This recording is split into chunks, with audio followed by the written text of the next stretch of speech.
So hello everyone, जोरदार स्वागत है आपका to one more video on the strategic management.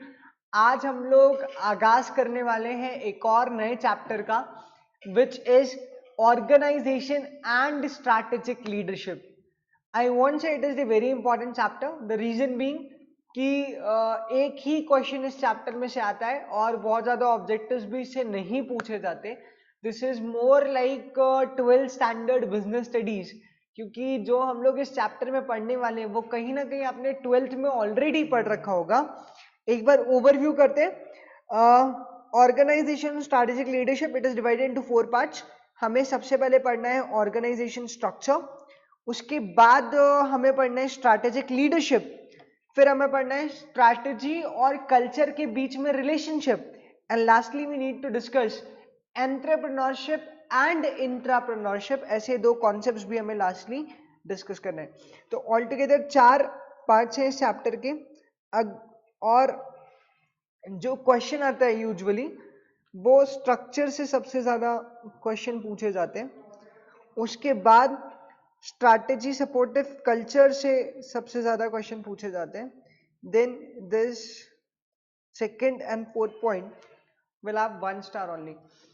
तो this is the entire chapter overview, और हम लोग शुरुआत करने वाले हैं विद द स्ट्रक्चर, क्योंकि सबसे इंपॉर्टेंट ही यही है।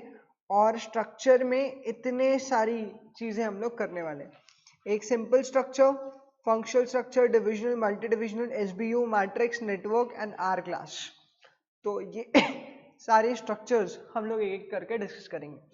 But before we move on into the details of the chapter, मुझे ये बताओ कि स्ट्रैटेजी स्ट्रक्चर के हिसाब से चेंज होती है कि स्ट्रक्चर स्ट्रैटेजी के हिसाब से चेंज होता है? I repeat, whether strategy follows structure और स्ट्रक्चर फॉलो स्ट्रैटेजी।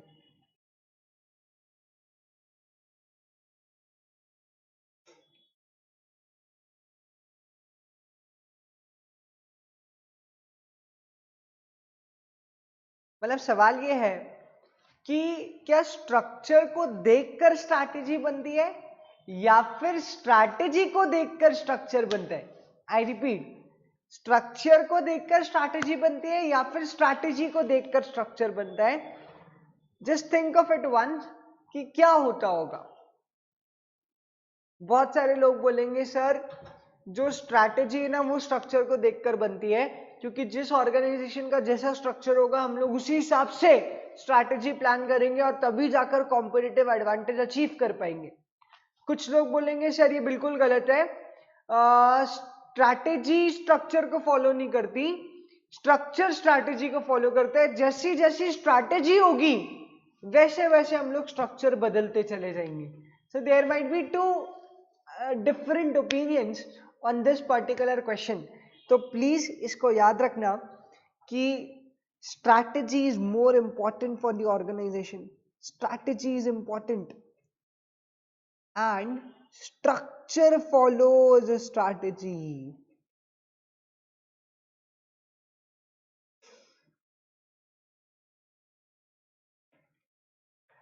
हमेशा स्ट्रक्चर स्ट्रैटेजी को फॉलो करता है। This is the golden line जो तुमको याद रखनी है कि हर ऑर्गेनाइजेशन में स्ट्रक्चर जो है वो स्ट्रैटेजी के हिसाब से बनता है। मतलब नई स्ट्रैटेजी आएगी और एग्जिस्टिंग स्ट्रक्चर अगर उस स्ट्रैटेजी के लिए सही नहीं है तो एग्जिस्टिंग स्ट्रक्चर को चेंज करना पड़ेगा। तो this is an important line, लिख लो, स्ट्रैटेजी फॉलोज स्ट्रक्चर। अब ये बता दो sir what do we mean by structure formal language में? वैसे तो हमें पता है। So structure is nothing, it is arrangement of people, arrangement of people in respective positions.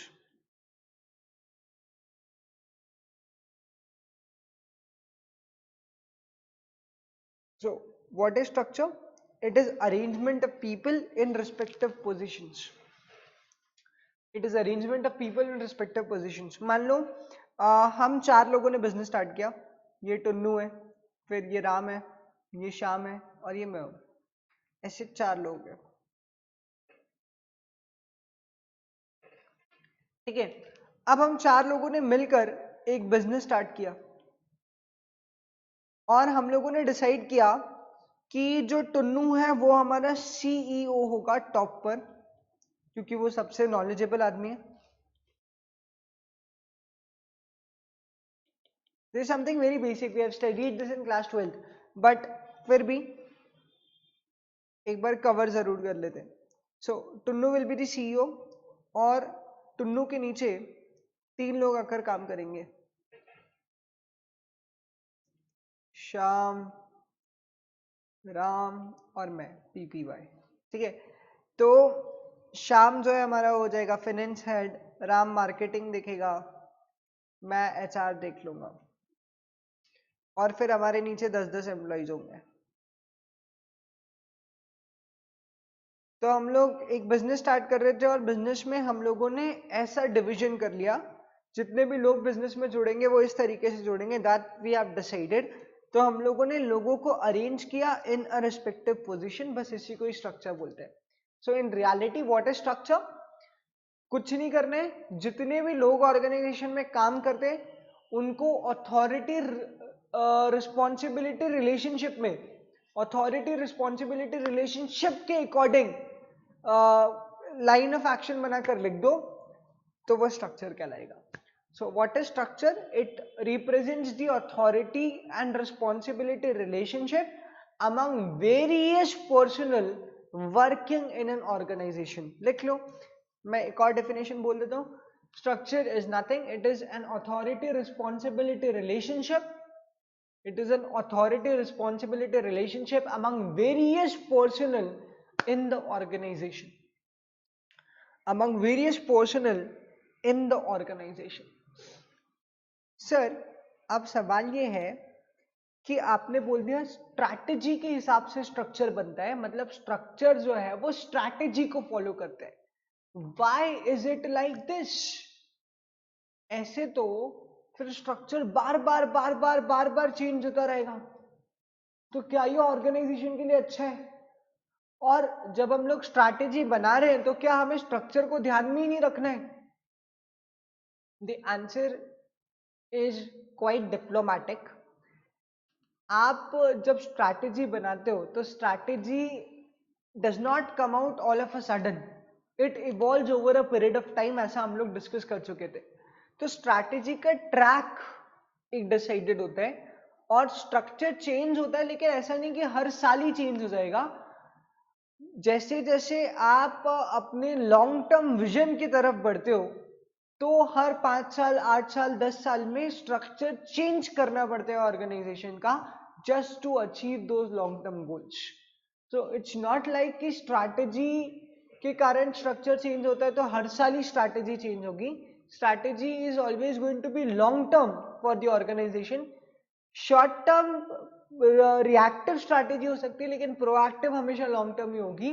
तो ऐसा नहीं है कि हर साल ही स्ट्रैटेजी बहुत बड़े इफेक्ट से चेंज होगी या स्ट्रैटेजी में कुछ बहुत बड़ा ट्रांसफॉर्मेशन आने वाला है और पूरा का पूरा स्ट्रक्चर हिल जाएगा। It's not going to happen in the short run, it is always going to happen in the long run. तो ऐसा नहीं होता है कि हर साल स्ट्रक्चर चेंज हो जाएगा। दूसरी बात,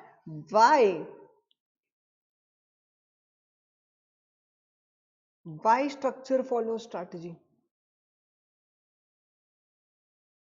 Why structure follows strategy? Structure strategy को क्यों फॉलो कर रहा है? Why structure follow strategy? तो इसके 2 रीजन है। Number 1, strategy lays down the objectives and policies of the organization। Sir हमें स्ट्रैटेजी बताती है कि क्या अचीव करने। Strategy is the means of achieving the goals. What is strategy? Strategy is the means of achieving the goals. तो sir हमें strategy बताती है कि गोल को कैसे अचीव करना है, ऑब्जेक्टिव्स को कैसे अचीव करना है, क्या पॉलिसीज होनी चाहिए इन दी ऑर्गेनाइजेशन ताकि हमारा गोल और ऑब्जेक्टिव अचीव हो पाए. And this is the primary motive of the organization to achieve the goals and objectives. अगर मैं शॉर्ट रन में ऑर्गेनाइजेशन के मोटिव की बात करूं तो वो यही है कि गोल और ऑब्जेक्टिव्स अचीव हो जाए, और गोल और ऑब्जेक्टिव्स को अचीव करने के लिए हम लोग स्ट्रैटेजी बनाते हैं. तो हम लोग स्ट्रैटेजी को इग्नोर नहीं कर सकते just because of the structure. ऐसे तो तुम कभी बिजनेस ही चेंज नहीं कर पाओगे. सपोज हम 3 लोगों ने बिजनेस स्टार्ट किया, श्याम, राम और मैं, और हम लोग शुरू में एक ही प्रोडक्ट में डील कर रहे थे. सपोज हमारा प्रोडक्ट हम लोग एयर कंडीशनर्स बनाते थे, एसी. फिर लेटर ऑन हमें लगा कि नहीं यार, हम लोग एसी के अलावा और भी प्रोडक्ट बना सकते हैं. We enter into the business of home appliances, और हम लोगों ने एसी के साथ फ्रिज, टीवी, फैन, कूलर्स ये सब बनाना भी स्टार्ट किया. तो अब जब हमारा बिजनेस बहुत डाइवर्सिफाइड हो गया तो हम लोग सेम फंक्शनल स्ट्रक्चर पे काम नहीं कर सकते. अब शाम को बोलना पड़ेगा भाई तू एसी और कूलर देख, ये टीवी देखेगा, ऐसे टीवी का डिपार्टमेंट देखेगा, और मैं फ्रिज का डिपार्टमेंट देखूंगा. तो अब हम लोगों ने अब फंक्शनल स्ट्रक्चर से शिफ्ट मार लिया डिविजनल स्ट्रक्चर पे, बिकॉज हमारा ऑर्गेनाइजेशन बड़ा हो गया. तो अगर मैं सपोज 4 लोगों के साथ बिजनेस शुरू कर रहा हूं और हम 4 लोगों के बीच में कोई स्ट्रक्चर है और वो बिजनेस बड़ा होते जाता है, तो क्या मैं स्ट्रक्चर कभी चेंज नहीं करूंगा? I have to change my structure time and again, because my final and ultimate objective is to achieve the vision. और उस विजन को शॉर्ट टर्म में अगर मैं लेकर आऊँ तो those are goals and objectives. तो मेरा शॉर्ट टर्म टारगेट तो यही है कि गोल्स एंड ऑब्जेक्टिव्स अचीव करूँ, और जब ऐसे बहुत सारे गोल्स एंड ऑब्जेक्टिव्स अचीव कर लूंगा तब जाके मैं विजन अचीव कर लूंगा. तो I can not ignore the strategy, because strategy lay down करती है that what are the goals and policies of the organization. So this is one reason. What is the second reason क्यों structure strategy को follow करते हैं? Because structure role play करता है in the allocation of resources. Structure plays an important role in the allocation of resources.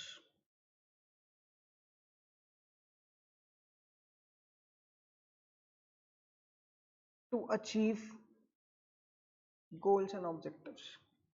तो goals and objectives के लिए जो रिसोर्सेज लगेंगे वो कौन देगा? स्ट्रक्चर.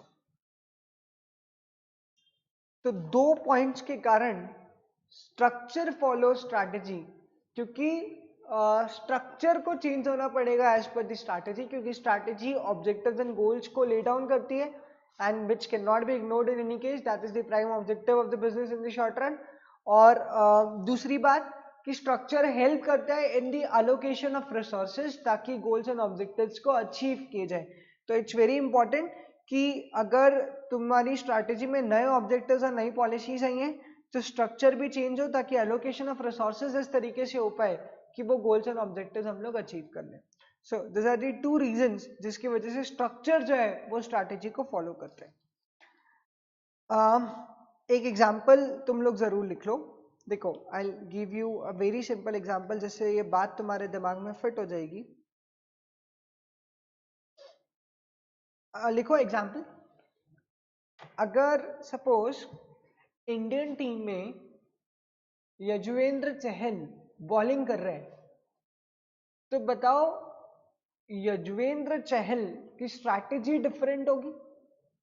अगर कुलदीप बॉलिंग कर रहा है तो स्ट्रैटेजी विल बी डिफरेंट, और अगर यजुवेंद्र चहल बॉलिंग कर रहा है तो strategy will be different, right. अगर इरफान पठान बॉलिंग कर रहा है तो strategy is going to be all together different. Bumrah bowling कर रहा है तो strategy is going to be all together different, क्योंकि सब बॉलर्स का अपना अपना माइंडसेट है. मान लो लास्ट ओवर्स चल रहे हैं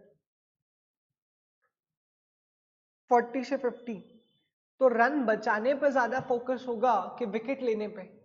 ऑब्वियसली यहाँ पे हम लोग चाहेंगे कि रन सेव करें, क्योंकि अगर रन सेव करेंगे तो विकेट ऑटोमेटिकली आ जाएगा, because somebody would try to hit big and will get the wicket. तो जो लास्ट ओवर्स में बॉलर का माइंडसेट होगा वो रन को सेव करने का माइंडसेट होगा instead of taking the wicket. तो वो जो फील्ड सेटिंग करेगा अगर ये क्रिकेट का ग्राउंड है तो फील्डर्स को दूर दूर रखेगा बाउंड्रीज पर, और यहाँ पे कम फील्डर्स होंगे, राइट। तो जैसी स्ट्रैटेजी थी उस हिसाब से स्ट्रक्चर बना। और ऑन दी कॉन्ट्रेरी अगर मान लो स्टार्टिंग के ओवर्स है सपोज 0 to 30, तो यहां पर रन को सेव करना ज्यादा इंपॉर्टेंट है कि विकेट लेना ज्यादा इंपॉर्टेंट है? ऑब्वियसली विकेट लेना। तो फिर यहां पे अगर प्लेयर्स तुम लोग देखोगे तो वो पिच के आसपास ज्यादा होंगे, 3 स्लिप लगा दी, 1 गली लगा दी, ऐसे प्लेयर्स होंगे, बाउंड्रीज पे प्लेयर्स कम होंगे। Are you getting this? तो जैसी बॉलर की स्ट्रैटेजी होती है उस हिसाब से फील्ड सेटिंग होती है। तो हमेशा याद रखना स्ट्रक्चर फॉलोज द स्ट्रैटेजी। तो लिख लो, लिख लो, field adjustments in cricket, field adjustments in cricket, field adjustments in cricket are made as per the strategic plan by the bowler.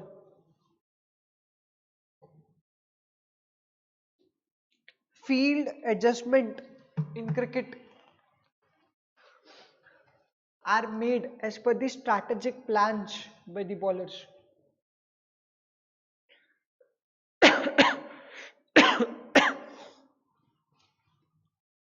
देखो यूजुअली जो स्मॉल ऑर्गेनाइजेशंस होती हैं वो सेंट्रलाइज्ड स्ट्रक्चर फॉलो करती हैं, जो मीडियम लेवल पे ऑर्गेनाइजेशंस होती हैं वो डिसेंट्रलाइज्ड स्ट्रक्चर फॉलो करती हैं,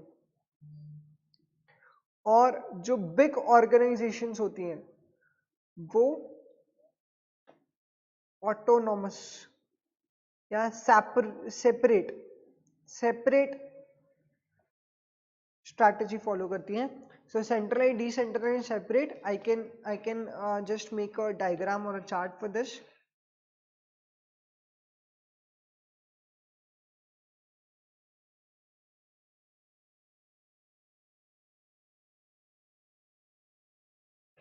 तो ये हो गई ऑर्गेनाइजेशन, ये हो गया लेवल ऑफ ऑटोमेशन या लेवल ऑफ ऑटोनॉमी, और यहाँ पे स्ट्रक्चर। तो जो छोटी ऑर्गेनाइजेशन होती है उसका स्ट्रक्चर होता है फंक्शनल। जब वो ऑर्गेनाइजेशन बड़ी हो जाती है तो उसका स्ट्रक्चर हो जाता है डिविजनल। और जब वो ऑर्गेनाइजेशन बहुत ही ज्यादा बड़ी हो जाए so we recommend SBU, strategic business unit structure. ये भी हम लोग आगे जाके डिटेल में पढ़ लेंगे, but this is the basic. तो देखो हर बार ऑर्गेनाइजेशन की स्ट्रैटेजी के हिसाब से स्ट्रक्चर चेंज हुआ है, क्योंकि अगर स्ट्रक्चर चेंज नहीं करेंगे तो ऑर्गेनाइजेशन हमेशा छोटी की छोटी रह जाएगी।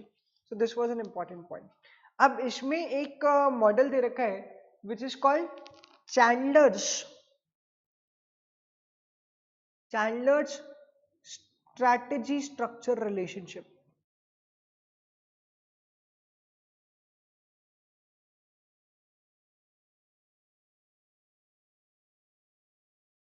एक मॉडल दे रखा है which is called Chandler strategy structure relationship.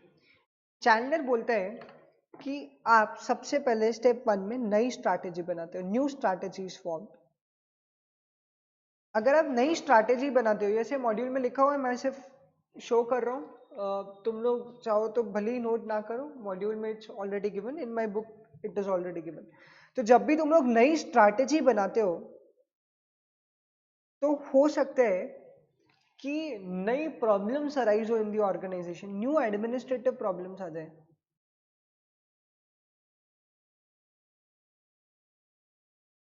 अगर न्यू एडमिनिस्ट्रेटिव प्रॉब्लम्स आएंगी तो परफॉर्मेंस गिरेगा, और अगर परफॉर्मेंस गिरेगा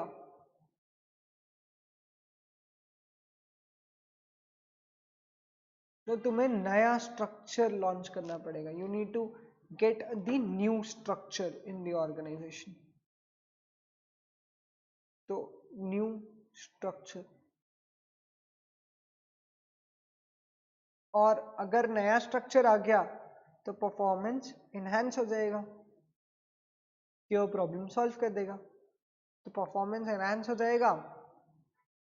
और उसके बाद फिर तुम वापस नई स्ट्रैटेजी बनाओगे किसी दिन, और जब तुम नई स्ट्रैटेजी बनाओगे फिर से ये प्रॉब्लम होगी। तो ये जो पूरा डायग्राम है, this is called standard strategy structure relationship. तो ये क्या बोलते हैं कि जब तुम लोग नई स्ट्रैटेजी बनाओगे और नई स्ट्रैटेजी को सेम स्ट्रक्चर में अकोमोडेट करने की कोशिश करोगे तो प्रॉब्लम्स आएंगी। You will not be able to control the business in a more efficient manner.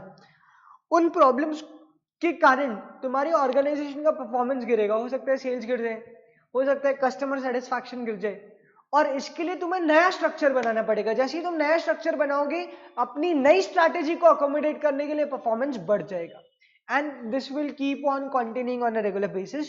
This is called Chandler strategy structure relationship. I'll give you a very simple example जिससे तुम लोग ये कोरिलेट कर पाओगे। न्यू स्ट्रैटेजी, तुम्हें पता है पहले जब सीए कोर्स होता था तो जो एग्जाम होती थी सीपीटी, कॉमन प्रोफिशिएंसी टेस्ट, जो अब सीए फाउंडेशन हो गया, ये सीपीटी की एग्जामिनेशन के जस्ट बाद आपकी आर्टिकलशिप स्टार्ट हो जाती थी। So even while studying at the intermediate तुम्हें आर्टिकलशिप करना होती थी, पर इंस्टीट्यूट ने बोला ये, चलो मैं ऐसे ही लिख देता हूं, स्ट्रैटेजी थी इंस्टीट्यूट की, सीपीटी लेंगे 4 times a year,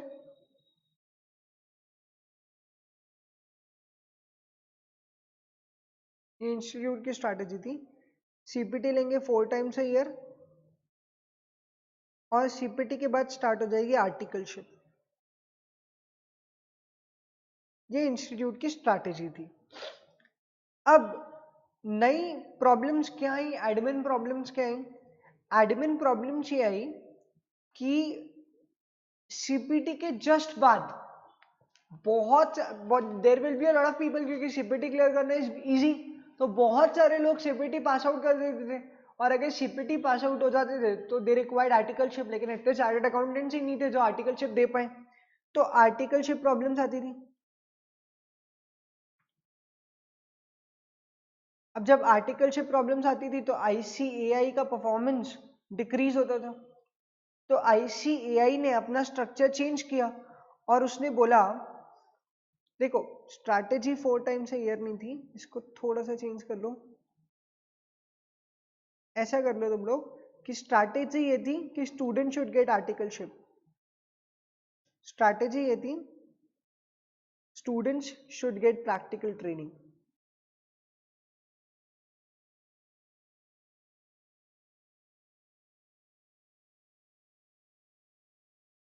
अब वो practical training immediately after CPT करते थे, बिकॉज सीपीटी तो 4 times a year होती थी,